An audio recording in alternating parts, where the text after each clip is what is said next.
আসসালামু আলাইকুম। দুটি পাতা একটি করে হজরত শাহজালাল রহমাতুল আলাইহি ও হজরত শাহ পরান রহমাতুল আলাইহি এবং 360 আউলিয়া স্মৃতি বিজড়িত পূর্ণভূমি সিলেট থেকে আমি সাদিয়া ইসলাম ব্লগ চ্যানেল থেকে আছি আপনাদের মাঝে সাদিয়া। আশা করছি আপনারা আমার পুরো ভিডিও জুড়েই থাকবেন। তো সাত সকালে নতুন আরেকটি ব্লগ ভিডিও নিয়ে আপনাদের সামনে হাজির হলাম। এই তো দেখতে পারতেছেন কি সুইট কিউট একটি আনারস, আর এটা কিন্তু আমাদের গাছেই ধরেছিল। তো নিজের গাছের ফল পেড়ে আনার মতো আনন্দ আর কিছুতেই নেই। অনেক মজাদার ছিল এই আনারসটি। সেদিন আপনাদের সামনে শেয়ার করেছিলাম, একটি আনারস ধরেছিল। তো এই যে দেখতে পারতেছেন আমি এভাবে একটি বাটিতে ফুলগুলো, এটাকে মনে হয় নয়নতারা ফুল বলে, পানিতে একটু সৌন্দর্যের জন্য রেখে দিচ্ছি। আর এই ফুলগুলো কিন্তু আমি পেড়ে আনিনি, গাছের নিচেই ঝরে পড়েছিল। তো ভাবলাম একটু সৌন্দর্য বর্ধনের জন্য একটি বাটিতে রেখে দেই। তো আপনাদের সামনে উপস্থাপিত হলো, আর ভিডিওটা সৌন্দর্য বেড়ে গেল দ্বিগুণ। তো যে কোনো সুন্দর জিনিসই কিন্তু আমাদের প্রেজেন্ট করতে ভালো লাগে।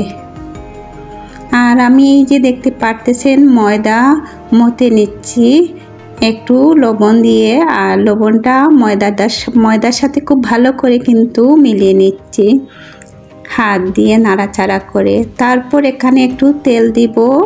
হয়তো দেখে বুঝতে পারতেছেন আমি একটি রেসিপি বানাবো আর সেটি শেয়ার করতে যাচ্ছি আপনাদের সাথে। দেখুন আমি তেলটি দেওয়ার পর হাতের সাহায্যে ময়দা আর এই তেলটি খুব ভালো করে মিলিয়ে নিচ্ছি, অর্থাৎ মতে নিচ্ছি। তো আমি সিঙ্গারা বানাবো বৃষ্টিময় দিনে। এইরকম ঝাল ঝাল বা ভাজা পোড়া খেতে ভালোই লাগে। তো আমার কাছে এতটা ভালো লাগে না ভাজা পোড়া, তারপরেও বানাতে কোনো কিছু খুব ভালো লাগে এবং বানিয়ে কাউকে দিতে আরও আনন্দ লাগে। আর বাচ্চাদের ঘর তো এটা সেটা খেতে চায়, তো যতটুকু পারি চেষ্টা করি বানাতে ব্যস্ততার মধ্যেও। তো যে কোনো কিছু বানাতে গেলে দেখা যায় বাসনপত্র অনেক কিছু এই অগুছালো থাকে, তো এগুলো কিন্তু পরিষ্কার করতে হয়। আর দেখুন আমি পানি দিলাম, পানিটা কিন্তু নর্মাল পানি দিলাম, অল্প পরিমাণ কালো জিরা দিয়ে দিলাম, দিয়ে খুব ভালো করে মতে এটাকে রেস্টে রেখে দিলাম। আর এদিকে আমি পুর বানাতে এসেছি। আমি সিঙ্গারা বানাবো, কলিজি সিঙ্গারা। আর কলিজি কিন্তু আমি খুব ভালো করে ধুয়ে ছোটো ছোটো টুকরো করে কেটে রেখেছি। খুব অল্প সংখ্যক কলিজি দিয়েছি, তারপর আলুও দিয়েছি। যেহেতু বাচ্চারা তেমন একটা কলিজি পছন্দ করে না, সেজন্য অল্প দিলাম, আর আলুর পরিমাণটা একটু বেশি দিলাম। তো একটি ফ্রাই প্যানে আমি সামান্য পরিমাণ তেল দিলাম, যতটুকু প্রয়োজন ঠিক ততটুকু। তারপর পেঁয়াজ কুচি দিলাম একটু বেশি পরিমাণ, দিয়ে পেঁয়াজটা লাল করে ভেজে নিচ্ছি। আলুগুলোও কিন্তু আমি অফ ক্যামেরায় কেটে ধুয়ে রেখেছি একটি ঝুড়িতে। আর এখানে আমি স্বাদ মতো লবণ দিচ্ছি।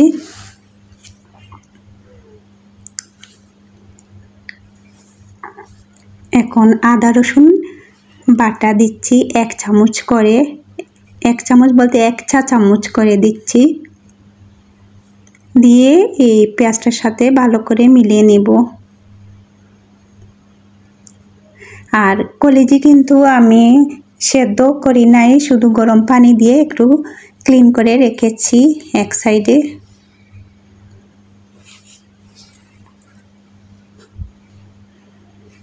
আর এই কলিজি সিঙ্গারা কিন্তু খেতে সবারই ভালো লাগে। আমরা অনেক টাকা দিয়ে কিন্তু রেস্টুরেন্টে খেয়ে থাকি।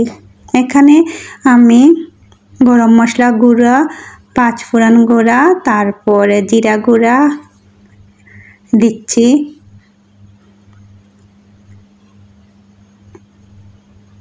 অল্প পরিমাণ গুঁড়া মরিচ দিয়ে দিচ্ছি।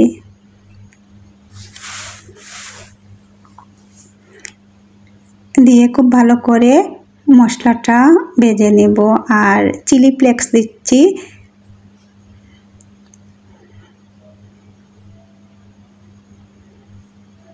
আমি যখন এই রেসিপি তৈরি করতেছি বাইরে কিন্তু অনেক বৃষ্টি হচ্ছে।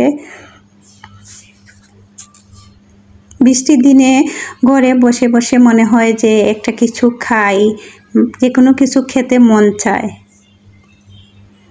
আমি সব মশলাপাতি অ্যাড করে তারপর পেঁয়াজটা যাতে পুরা না লাগে অল্প পরিমাণ পানি দিলাম, দিয়ে আবারও খুব ভালো করে মশলাটা ভেজে নিচ্ছি। এখানে কিন্তু আমি গোটা গরম মশলা দেই নাই, কেননা গোটা গরম মশলা দিলে আমার কাছে ভালো লাগে না। গুঁড়াটাই ব্যবহার করলাম এই পুরের মধ্যে।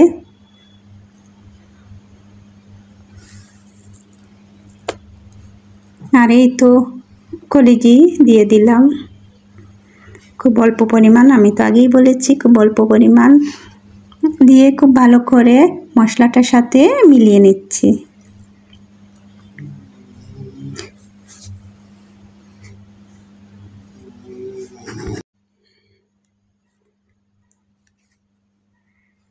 তো আমি কলিজাটা যাতে খুব ভালো করে সেদ্ধ হয়ে যায় অল্প পরিমাণ পানি দিলাম।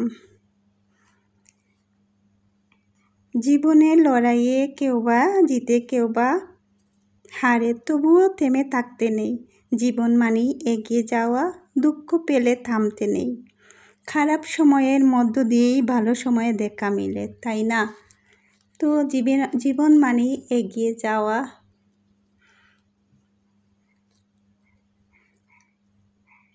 আমরা যে কোনো কিছু লক্ষ্য অর্জনের জন্য অনেক পরিশ্রম করে থাকি, সব ক্ষেত্রেই ধরুন।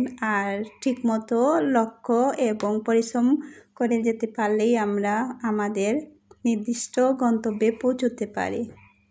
তো কথা বলে বলে আমি কিন্তু আলুগুলা দিয়ে দিলাম। এভাবে আমি কিউব করে আলুটা কেটে নিয়েছিলাম। আর এই মশলাটার সাথে আলুটা খুব ভালো করে মিলিয়ে নিচ্ছি। চিলি ফ্লেক্সটা কিন্তু আমি সব শেষেই দিয়ে দিচ্ছি। তো এভাবে নাড়াচাড়া করে ঢেকে রাখবো, অল্প আছে কিন্তু এই পুরটা করে নেব। আমি অফ ক্যামেরায় বারবার ঢাকনা দিয়ে ঢেকে রাখতেছি আর নাড়াচাড়া করতেছি। একাধারে কিন্তু ঢাকনা দিয়ে ঢেকে রাখলাম না, কেননা এই পুরা লেগে যেতে পারে। আমরা খুব অল্প সময়ের মধ্যে রান্নাটা শেয়ার করি, কিন্তু দেখা যায় কিন্তু এত অল্প সময়ে আমাদের রান্না কিন্তু হয় না। কেননা এই স্বল্প পরিসরে যদি বিশাল ভিডিও দেখাই তাহলে আপনারা বিরক্ত হয়ে যাবেন। রান্না করতে অনেক সময় লাগে, সেই ছোট আকারে সেগুলো শেয়ার করি।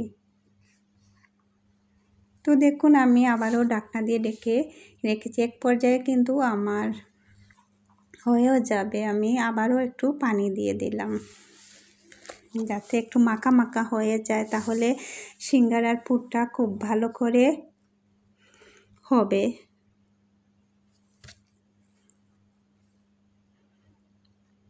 আর দেখুন আমি অফ ক্যামেরায় পানিটা শুকিয়ে নিয়েছি, বারবার নাড়াচাড়া করে দিচ্ছি।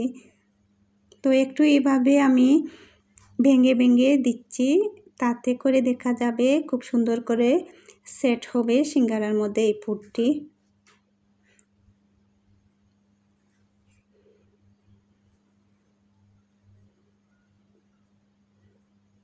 কাঁচামরিচও কিন্তু আমি দিয়ে দিচ্ছি সব শেষে। কাঁচি দিয়ে কেটে নিচ্ছি গেচাং গেচাং করে। তো আবারও একটু নাড়াচাড়া করে আমি নামিয়ে নেব। আর কিন্তু আমার এই যে ডোটাও পারফেক্ট হয়ে গিয়েছে। সিঙ্গারার ডোটা একটু শক্ত হলে ভালো হবে, কেননা আমরা জানি যে এই যে রুটি বেলতে হয় সিঙ্গারা, তার মধ্যে কিন্তু ময়দা দিয়ে বেলতে হয় না। দেখুন আমার সিঙ্গারার ডোটা হয়ে গিয়েছে, একটু শক্ত টাইপের হয়েছে। এবার আমি লেচি কেটে কেটে নেব, তো দেখা যাবে একই সাইজে সবগুলা হবে।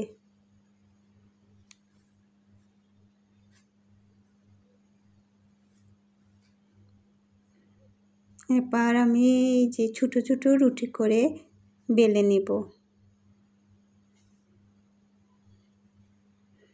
একটু লম্বা আকৃতির করে রুটিটা বেলতে হবে সিঙ্গারা করতে গেলে। এই তো আমি এখন একটি চাকু দিয়ে কেটে নিচ্ছি, আর কীভাবে সিঙ্গারা শেপটা দেব আপনাদের দেখিয়ে দেব, তো দেখে বুঝতে পারবেন। আর আমি এটা সিল করে নেব একটু অল্প পানি দিয়ে। অনেকে দেখেছি যে ময়দা গুলে সিল করে নেন, আমি কিন্তু শুধু পানিটাই দিলেন। আমার কাছে ময়দাটা দিলে মনে হয় সিঙ্গারাটা একটু ভারী হয়ে যায়। যার যেটা সুবিধা সেটাই করতে পারেন, আমি কিন্তু শুধু পানি দিয়ে সিলটা করে নিচ্ছি। তো দেখুন একটি খিলির মতো বানিয়ে তারপর পুরটা ভরে দিচ্ছি। আর এই তো একটি বাঁশ দিব, যেভাবে শাড়ির কুচি বাঁশ দেওয়া হয়, শুধু একটা বাঁশ দিব। দেখুন আমি কিভাবে করতেছি, খুবই ক্লোজ করে দেখানোর চেষ্টা করছি।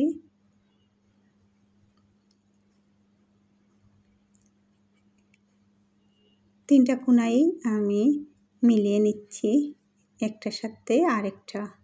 এভাবে সবগুলা সিঙ্গারা আমি করে নেব।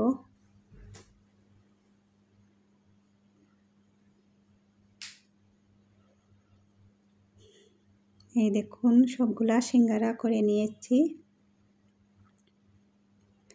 দেখে মনে হচ্ছে অনেকটা করছি, কিন্তু খেতে গেলে তেমন একটা পাই নাই। বললাম না, আমার কাছে তেমন ভাজা পোড়া ভালো লাগে না। এই তো তেলের মধ্যে ভেজে নিচ্ছি সবগুলা সিঙ্গারা। একদিকে ভাজতেছি আর একদিকে খাওয়া হচ্ছে। এগুলো মুখরোচক খাবার, সবাই খেতে পছন্দ করে। আর এই তো আমার ছোটো ছোটো যে কোনো কিছু এই যে ছোটো সাইজ করতে ভালো লাগে, আমি এই সসটা রেডি করছি। তো দেখুন অনেক সুন্দর হয়েছে আমার সিঙ্গারা। তো আমি এখন খাচ্ছি আর আপনাদের সাথে শেয়ার করলাম। তো সবাই ভালো থাকবেন, সুস্থ থাকবেন। আর অবশ্যই যারা লাইক দেননি এই পর্যায়ে এসে লাইকটি মনে করে দিয়ে দিবেন।